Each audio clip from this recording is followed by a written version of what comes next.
We're live.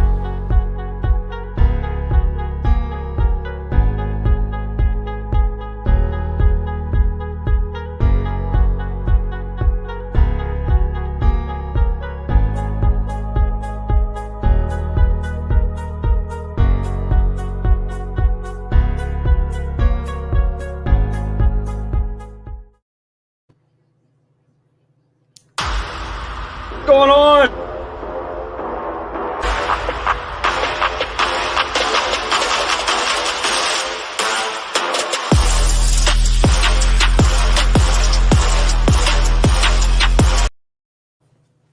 All right, we're here for real this time.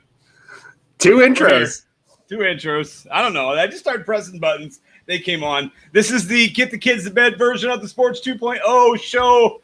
I am Rodney Newpol. That is Tim Fernando Mania Van Stratton. Good evening, Fernando Mania. How are you this evening? What's up, Rodney? I'm very worried that right at the beginning of when the video went live, it caught me mid-burp because I'm honoring rule number 1 for the first time in about a week or so, ever since I got the Wizzies removed. So, it was really poor timing. So I'm curious to go back on the replay and see if it caught a little bit of it. Yeah, we'll have to check that afterwards. We'll only the most professional broadcasts after we hit 500 subscribers. Yeah, there we go. Yeah, a big 500 on the YouTube in just a few weeks. That's nice. Make sure you subscribe to the Sports 2.0 network on YouTube. Thanks for bringing that up, Tim. That's my daily plug right there. All right, let's talk a little sports. Why don't we? We weren't here last week. What is it? 4th of July on Sunday. Yeah, that's probably a good idea. I mean, honestly, probably a good idea we didn't have a show. What'd you do this weekend? 4th of July. We had 3 parties we went to. 3. Oh. I'm seriously not that popular. I promise. But 2 of them had swimming pools, which you don't know, but with kids, that's a must at a 4th of July party. So they were able to swim from about 1:30 to 7. And then the last party was just outside of where we had the fireworks at. And their house was basically looking at the fireworks. So it worked out pretty well. I had a good 4th of July. What about you, man? Can I be honest? You did nothing. I didn't. Well, that's not true. We did a lot of stuff. We painted our living room. There you go. I put some salmon up on the grill. But as far as parties, as far as fireworks, I didn't partake in any of it. And I was going to say, can I be honest? I find the whole firework aspect of 4th of July to be incredibly overrated. I hate fire. I don't. Fireworks are terrible. And the worst part about fireworks is they never stop. They start in June and then everybody does them. And then, 4th of July is here and they do them. And then you think it's over. And then 3-4 days after, they're still shooting those things off. Well, the issue is the big fireworks shows. It just feels like once you've seen one fireworks show, you've seen them all. So it's at what point am I going to get wowed again by fireworks? And I fear that day may never come. Yeah. So I don't really care. And even the show that we went to was just too long. I kept thinking, this is going to be the grand finale, right? Nope. It's going to be the grand finale, right? Nope. And even kids who still like fireworks are only going to get entertained by them for so long. At some point they get antsy and they're like, when's it over? Because they want to run around and do kid things. I'm sure. It was 10 o'clock. I mean, young kids got to go to bed. I mean, my 10-year-old wasn't quite ready, but my 4-year-old was ready to go to bed. Anyways, let's talk a little sports. All right, so last night in the world of sports, the freaking Phoenix Suns, man, they just are sneakily really good, aren't they? How are they sneakily good? Rodney, they went 51-21 and we're the 2 seed in a loaded Western Conference. They are good. They have 3 all-star caliber players. They're a really good basketball team. And after a first half that was kind of up and down, they just absolutely pulled away in that third quarter. Chris Paul took over. They shut down Giannis in the second half, and Phoenix looked like the dominant, better team. Yeah, and I guess really the only silver lining for the Milwaukee Bucks is Giannis did play. I guess I don't know if that's a silver lining or not, but I guess that bodes well for them that he's going to play the rest of the series. But it's bad news. He played and they still lost. But I thought he looked pretty good for a guy that, I thought was done for the season. What are your thoughts on Giannis playing last night? No, I mean, it's nothing but positive news. We thought, okay, Giannis misses multiple games, if not the whole series. And the fact that not only did he play in game one, but actually looked healthy. He was, attacking the rim. He did all the things that we expect to see. That's good. Like, the guy pulled down 17 boards yesterday. So, that's incredibly encouraging. I do think that they need to figure out, some better ways to attack Phoenix on the defensive end, because it seemed like Phoenix was able to get mid-range jumper after mid-range jumper. And, as much as the league is just a three-point shooting and dunking league now, the Suns are good enough to where if you give them those open mid-range shots, they're going to take them. They're going to bury them time and time again. And they got two of the best mid-range shooters in the NBA on that team. So I think Milwaukee just needs to change their defensive approach a little bit. And I think game 2 will be a lot closer.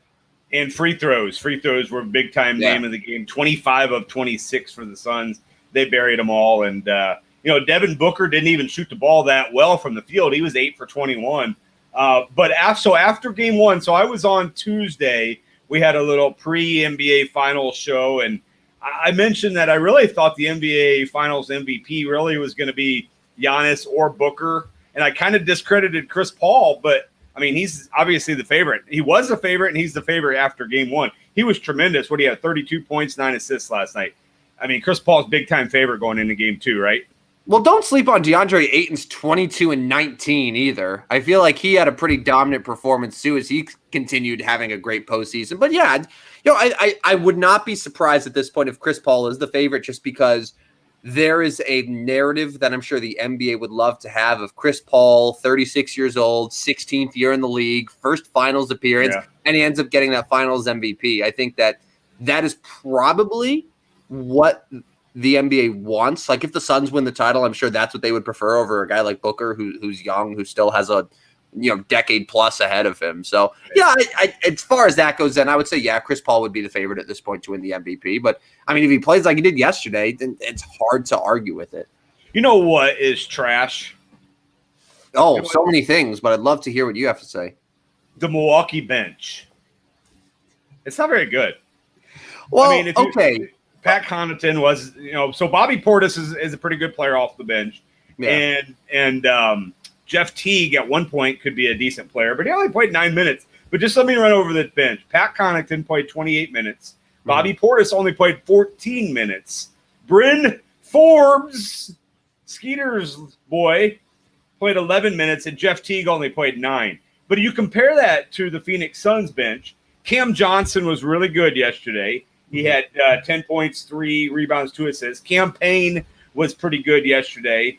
And then I guess they lost Dario Saric. So I don't know. I just think Milwaukee's bench isn't real talented. And if they lose Giannis, they're in big trouble. Bobby Portis can't carry that load. So do you remember in the first round of the playoffs, it seems like an eternity ago, but Milwaukee was playing, God, who did they even play in the first round of the postseason? Do you remember? They played Miami Heat. That's right. So in that series, very quietly, while they were sweeping the Heat, they lost Dante DiVincenzo. Yes. And while he is the type of player that's like the 5th or 6th option on that team, you could tell that they miss having that type of element and that type of shooter, because like you replace him with in the starting lineup essentially with PJ Tucker, who offers no real offensive contribution. No. Like, that's going to kill you. So now you go from, Dante in the starting lineup to where PJ's got to play 30-plus minutes, and then everyone steps up, which means Bryn Forbes is getting more minutes, which means Connaughton's getting more minutes, and both those guys are just inferior to DiVincenzo. So, like, that is really one of the more overlooked things when we look at this Bucks team and how they match up with Phoenix, to be honest with you. Yeah, that was a good call there. And then Frank Kaminsky came in and only played 3 minutes after Saric. Yeah, after Saric only played 2, so Phoenix obviously just 3 guys basically, off the bench that played. Can I throw out my my favorite part, or my favorite line on the box score from yesterday? What was that? The only player in this entire NBA Finals with any experience in the NBA Finals is Jay Crowder. Yeah, Jay Crowder yesterday went 0 for 8 from the field. He had 1 point from a free throw, and was still a team-leading plus 19. He had 9 rebounds.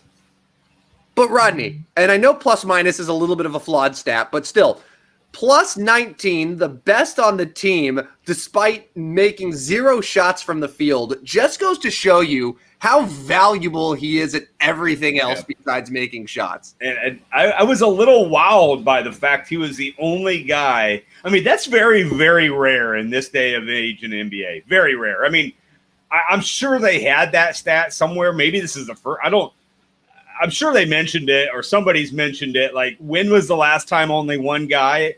But, I mean, we can't remember during our years anytime that's happened. No, I mean, like the last 30 years, it had the same 7 players in the finals. Yeah. At least one of them every year. Like this finals is truly unprecedented. And I know that word gets thrown around a lot in the sports world, but this really is just the lack of experience, the new blood, the fact that, these teams, Phoenix has never won a championship. Milwaukee, hasn't even been to a championship since the early 70s. Like, we don't see this type of thing in the NBA. We're used to seeing like LeBron or Steph or Duncan or Kobe. Right. Like, that's all that I've known watching the NBA. I'm sure that for you, it's very similar too. Yeah. Even in the 90s, it was MJ and, all those guys. So, anyways, where are you going with the series? So first of all, game 2, you going back with Phoenix? I think Milwaukee keeps it a lot closer. I think that they are going to make those adjustments. My initial pick before the series started was Phoenix in 6, so I'm going to stick with that. I wouldn't be terribly shocked if Milwaukee was able to steal a game, but for now I'll take the Suns in a close one in game 2. It just seems like they have so much firepower and that everything just moves so efficiently, whereas Milwaukee, it just feels like it's give the ball to Giannis and let's just see what happens. Yeah. I went Milwaukee in 6, so I'm in a little bit of trouble here. I have to go back with a win for Milwaukee tomorrow, or obviously going to be an 0-2 hole. So there's my pick for the NBA Finals. All right, let's move to the National Hockey League. Right now we are a 1-0 game at the end of 2. Tampa Bay leads, so that means they are 20 minutes away from winning back-to-back Stanley Cup titles. I feel like, unless you're a diehard hockey fan, people have kind of just ignored the fact that the Stanley Cup's going on. Do you agree or no? Or I do agree. Yeah, there doesn't really seem to be a whole lot of national buzz about this. And maybe it's because we're in the middle of July and there's hockey going on, which is new. Maybe it's because it's a Canadian team. So, America's just like, meh. So I think there's a number of reasons. But, like, I have the game on right now. I love the energy in the crowd in Tampa. I've thought that there's been a couple really nice moments in this series. But even myself, I'm not like, oh, my God, I need to watch the Lightning and Habs tonight. So, yeah. Yeah, so 1-0 there. We'll keep you updated over the next 20 minutes to see what happens. But so news in the National Hockey League. I know it's news for me, being a St. Louis Blues fan. Vladimir Tarasenko wants to be traded. Where's he going? Tim? Where's 91 heading in? And how many more surgeries is that guy going to have? He's had 3 over the last 2 years. So let me ask you this. What's his contract situation? I will pull the official contract up. Yeah. Go ahead. Yeah. I think that will be a big part of it because to me, there are certain teams that always seem to go out and enter their name in the bidding for these types of high-priced players just to like get rid of them. Like the Coyotes have made their entire living off of taking old, expensive Blackhawks and just like, yeah, we'll take them off your hands and then also throw in this draft pick and this young player. So like, I'm thinking about a team like them or a team like Ottawa who has a lot of young players, a lot of like money to spend, who's like, yeah, we'll take on this veteran. But I honestly can't see him having a whole lot of trade value. I know that he's just a couple years removed from being one of the elite goal scorers, where's the value right now? So he's 29 years old. He's got 2 years left on his deal. Mm-hmm. In those 2 years, he's set to make $15 million. He is set to make $9.5 million next year and $5.5 million in 2022, 2023. So he obviously got 2 years left, average salary of $7.5 million, unrestricted free agent at that point. So I don't know all the details of hockey here, Tim. Can the Blues just let him go to Seattle? I mean, if say Seattle would have to want him, but how does that work? So what they could do is, does he have a no move clause in his? He did. Yes. Okay. Yeah. So if he trade clause started 2019, 2020. Okay. So automatically then he has to be kept. However, they couldn't ask him about waiving it.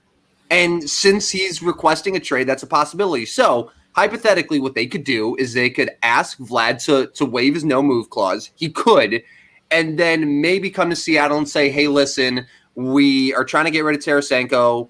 We would like you to take on his contract. As incentive for taking it on, we're also going to throw in X player.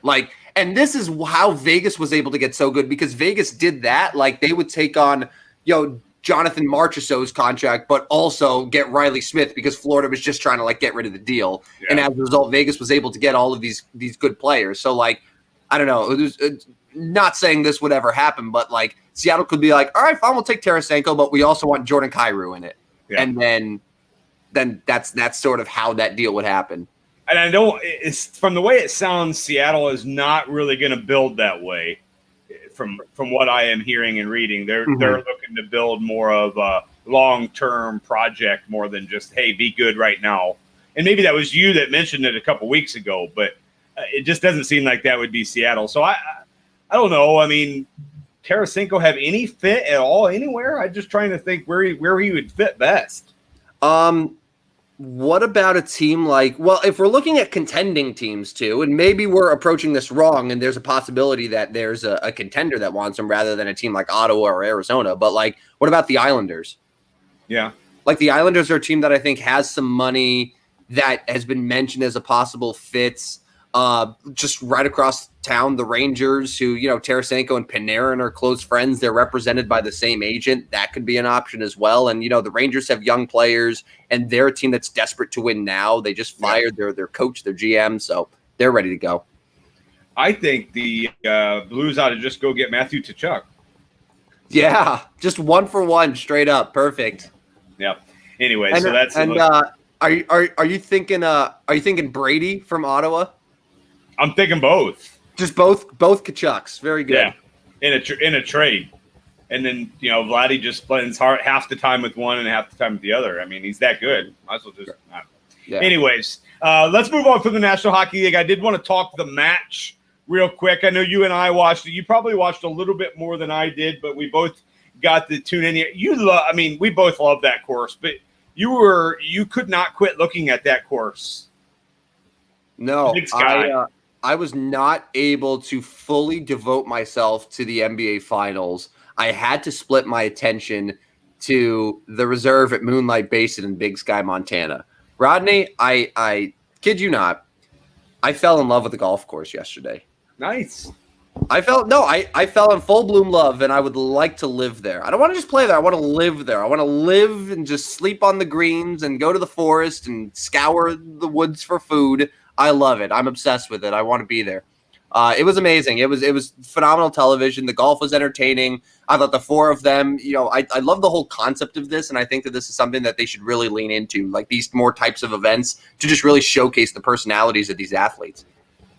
$249 to play 18 holes. Yeah, so worth it. I mean, so worth it. That's honestly, that's half of what I thought it was going to be. That's amazing. And Big Sky, Montana itself is just a really beautiful town, too. Plus, you have to reserve a 3-night stay. Yeah, worth it. Anyway, I'll live, like I said, I'll just live on the course if I have to. You know what I found interesting about the event is Aaron Rodgers was actually pretty good at golf, man. And we knew he was good at golf, but I really went into it thinking, I'm not so sure how Rodgers will do here. I think Bryson may melt a little bit if his teammate doesn't do much for him. I really like the chances of Phil and Brady, and of course I was wrong, but Aaron Rodgers, man, he brought it. He did. He started off a little slow. I was getting worried after that first hole that he had where, Bryson hits the great tee shot, and then his Aaron's approach shot goes 30 yards, just terrible, before Bryson's bailed him out with a birdie. So I was like, okay, Aaron's probably not the best, but man, he was dialed in. He had some good shots. He had some amazing putts. He obviously had the game winner. So yeah, he was good. I would say that he definitely surpassed Brady on the golf course yesterday. And it's funny because Tom Brady playing golf is like all of us playing golf. Yeah. Where I would say probably 80% of his shots are really bad, and he's super disappointed in himself, and he hooks it left and just awful. But every now and then he'll just hit a shot that is just so picturesque, perfect. Yeah. And it's that's why he continues to play golf. Yeah. Yeah. He's better than I am. That's for sure. Remember when we golfed? We golfed a few years together. You and I, we did 18 in East Peoria, and I think we were out there for like 6 hours, and we each shot like 130. Well, that was before you really started playing. I kind of got you in. It was like you had just gotten going, and then at that point, you took off and really started playing. So, and I just decided, you know what, I'm done. And I haven't. Was that the last time you played golf? Honestly, maybe. I'll be honest, maybe. Because without working at the station, like I don't do the outings as much anymore. Mm-hmm.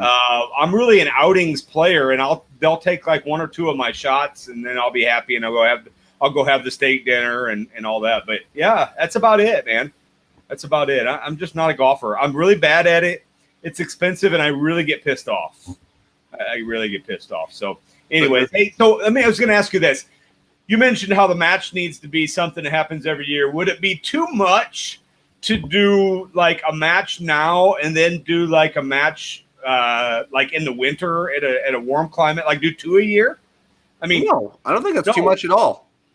No, especially so you could do it like right after the Super Bowl. Now, it wouldn't have to necessarily be NFL players because if you were doing it, well, I guess NBA would be in season. I was trying to think.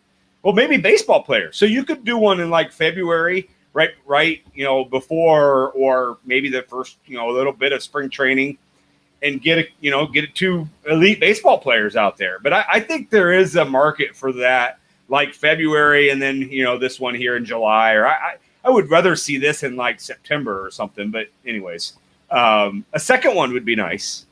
Yeah, and honestly, I think, hit it right on the head with baseball players, and I'm sure that the league would love to be able to have two baseball players, doing this type of thing. Because, like, honestly, what exposure do we have to baseball players outside of baseball season? Mm-hmm. Like, we don't know anything. Like, they just go off the grid for 6 months before they show up at spring training. I think this would be a great opportunity to see a couple stars go and link up with Phil and a guy like Brooks Koepka and just have a great time. Like, that would be great for the league and just really good TV.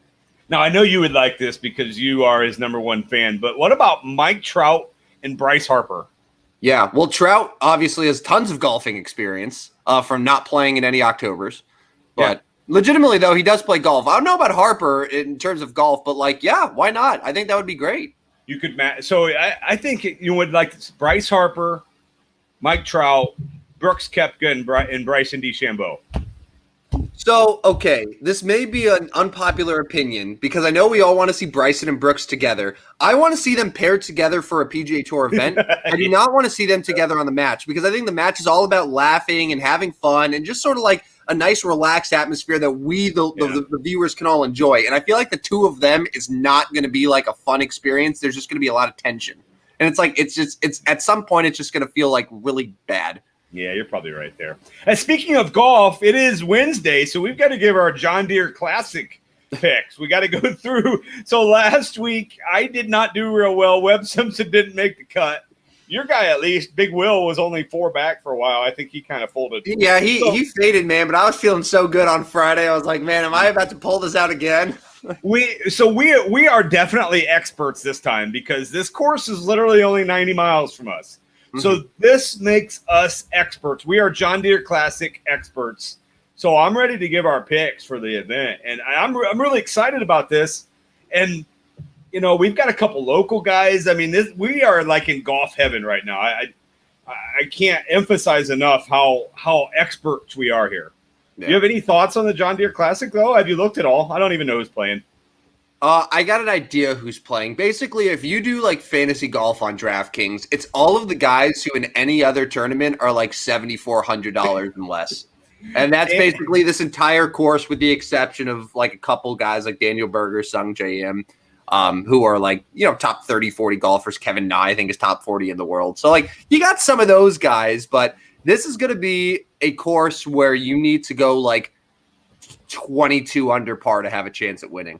All right, you said it. My 2 picks: Kevin Na plus 3,300, Zach Johnson plus 4,000. There it is. Those are my 2 guys. Put it on the bank.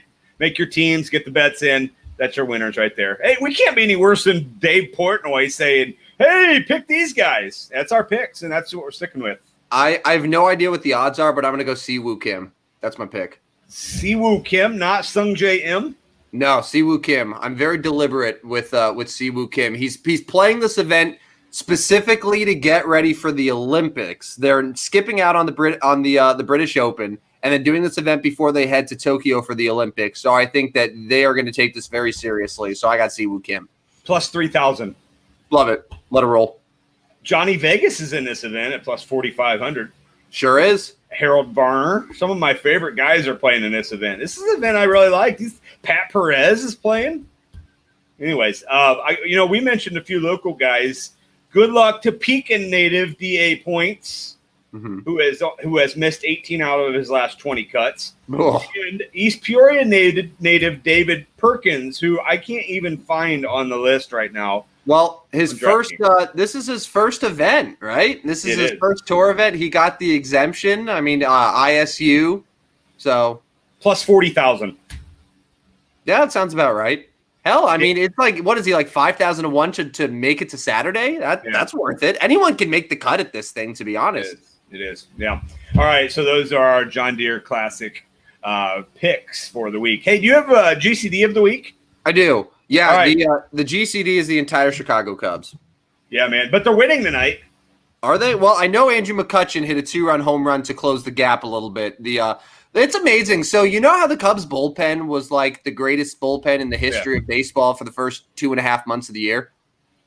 You know, since the spider tack rule started getting enforced, the Cubs bullpen ERA is well above 7, and it's the worst bullpen in baseball. Now, I'm not calling them all disgusting, dirty cheaters, but you tell me if there's a coincidence or not that bullpen full of no-names like Tommy Nance and Ryan Tepper can go from best bullpen in baseball to worst bullpen in baseball when a certain sticky substance rule gets enacted. I don't know. Just going to throw it out there. But yeah, their 5-0 lead is now 5-3 in the 6th inning. So they are very much on GCD alert once again to lose their 12th game in a row. And I think they're going to win tonight. But I know Jake Arrieta was really bad, but he got even worse after the sticky substance came in. I mean, like, can't even get 5 out, can't even get 6 outs in a game anymore. Honestly, there's so many pitchers we could put on this GCD list if we want to play that game. Like Garrett Cole can be on it because Garrett Cole has been nowhere close to what he's been after the rule got induced. Lucas Giolito, same thing. Like, it's a thing. We're seeing it. We're seeing it happen right now, the result of this rule. Yeah. So it is 5-3 Cubs in the bottom of the 6th. The Cubs have 2 on, so they are trying to add to that lead. My Cardinals have won 2 in a row. They've won against the best team in baseball. Yeah, they beat the Giants twice in a row. They're just 1-1 in the 2nd inning. All right, let's move to the SIA time. Anybody that's been eliminated over the last week, been traded, been fired, went on the injury list. This is going to be a nice list this week. We're a whole week long here. Let's go ahead and get started with it. Yeah, this is the problem when we skip a show because I do not reset the SIA list. So this is 7 days worth of SIAs. So we're going to rifle through this pretty quickly, and here we go.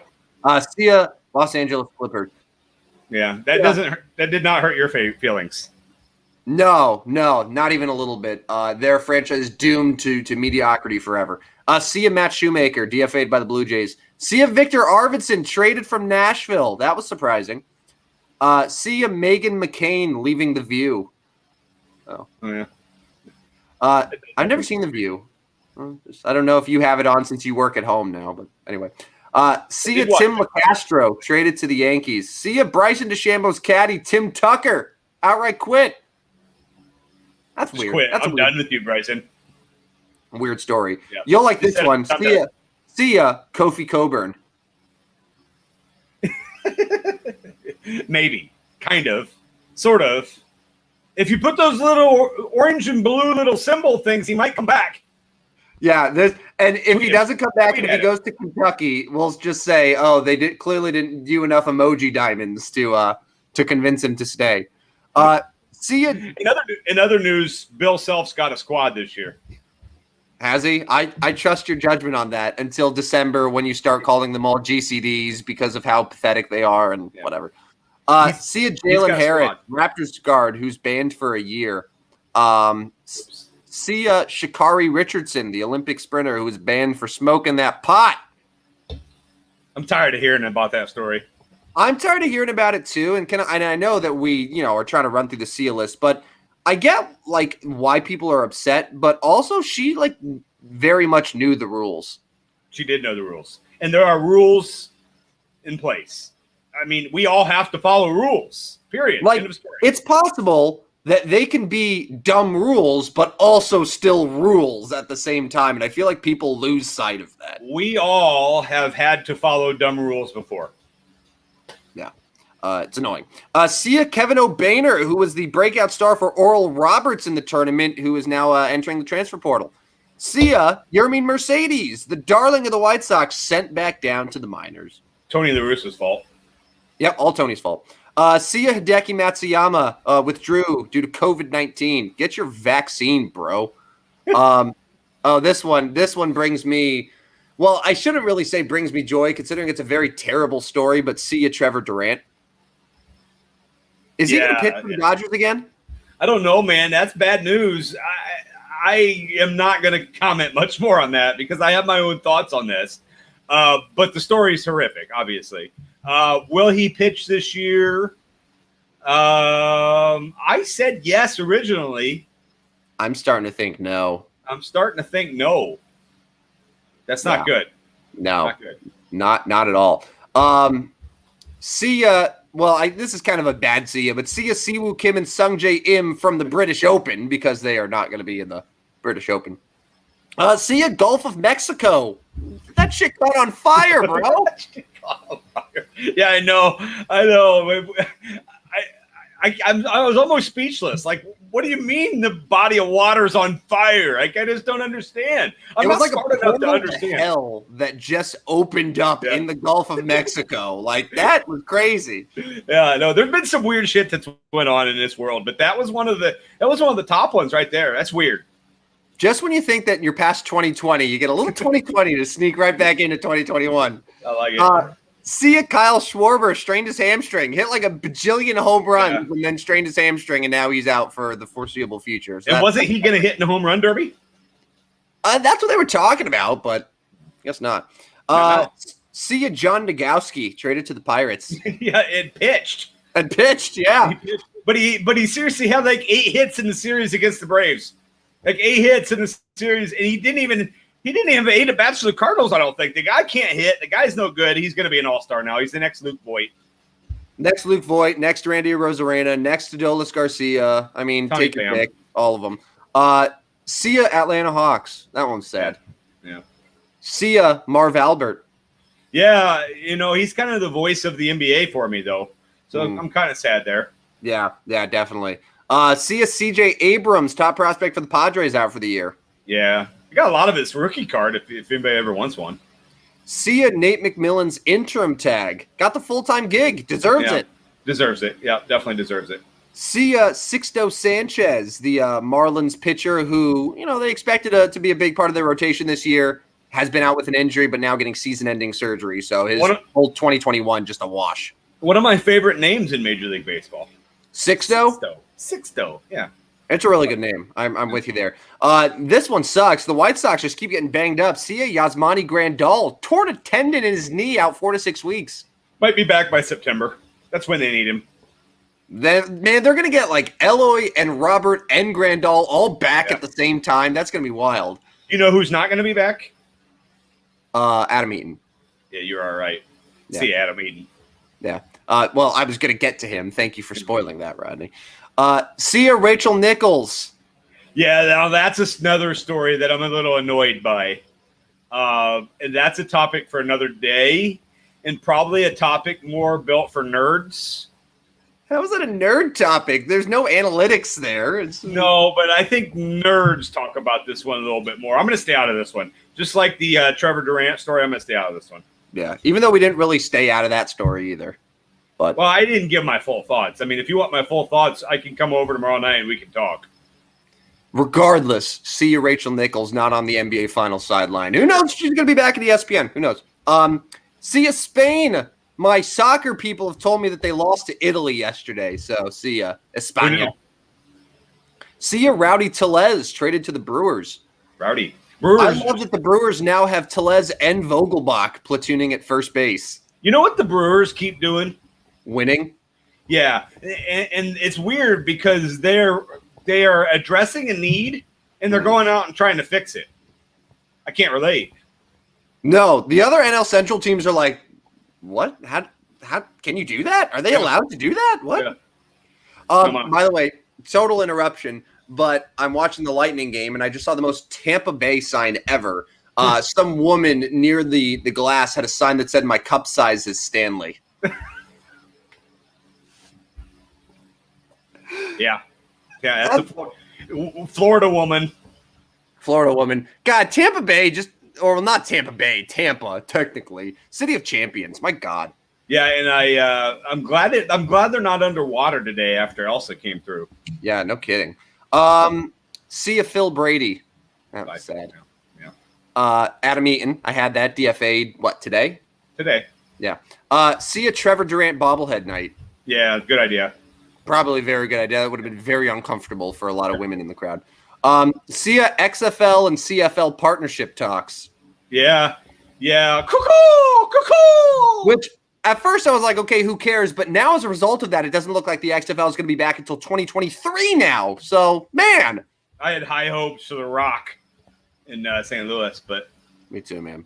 Me too. One day our Battlehawks will come back. They will. See ya, Roger Federer. Lost today in straight sets at Wimbledon. Yeah. I wish I cared. See ya, Dario Saric, torn ACL, done. Yeah, but hello, Frank Kaminsky. Hello, Frank the Tank. Amen, brother.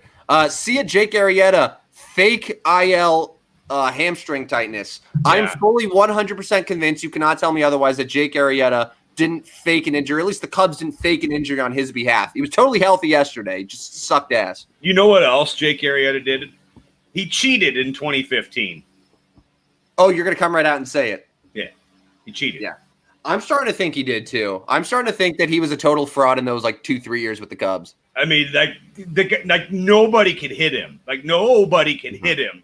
Mm-hmm. And then I know he's gotten older, but he cheated. I said it then. He cheated. Jake Arrieta is a cheater. And I hope. Yeah. Go ahead. GCD. See ya, Denmark. My same soccer people that told me about Spain let me know that Denmark lost to England today. See ya, Denmark. So England against Italy in the championship for what, to take over Europe? Is that what they're doing? See ya, Trevor Rosenthal, former Cardinal. Good pitcher for a while. Yeah, and still a good pitcher. Yeah, but torn hip labrum, so he's done in Oakland. See ya, Clayton Kershaw, elbow inflammation. That Dodgers rotation has gone from deep to just shambles. Yeah, suddenly no Kershaw, no Durant. And then finally, last but not least, and this is one that I totally forgot about. See ya, Angel Cabrera. You remember Angel Cabrera, the golfer? I do. Yeah. That dude is going to prison for 2 years for assaulting his former partner. I think they call him Angel Cabrera. Angel Cabrera. Yeah, you're probably right, but also I don't give a shit, Rodney. So it's Angel Cabrera. He is no angel, though. In actuality, he is now a convict, and he will be spending the next 2 years behind bars. So that's my seal. Yep. All right, Tim. Well, it's been real. We went over our time limit today. I think that's twice in a row now. We owe our followers 8 minutes back of their life. So at some point, you know what? That was because we didn't have a show last week. Yeah, so we're just making up for lost time. That's exactly right. Yeah, I mean, an extra long seal list. We had a lot of things to cover, but eventually we're going to keep going over, and we're going to do a show that's 90 seconds long to sort of balance things out again. Yeah. All right, man. Well, it's time to get out of here. Thanks for joining me today. The Lightning are up 1-0. We'll keep an eye on that one, and make sure you stay tuned to the Sports 2.0 Network. Tim, thanks for joining me, and have yourself – you're going on vacation, so have a good little vacation over there. What are you going to do when I'm gone, by the way? I'm going to have a show. I just don't know what I'm going to do. Maybe somebody will join me. I don't know. Somebody's going to join me. Somebody. I mean, it's a very enviable spot to be in. Rodney does all the work. You just show up, yell some things, and then you get all the credit for it. It's awesome. Yeah, so I am going to be on Sunday. I am going to be on Wednesday, and I will miss you, Tim. I'll miss you too, buddy. So, all right. This is Sports Point 2.0 Network. Put the kids to bed version. I'm Rodney. He's Tim. So long for just a while.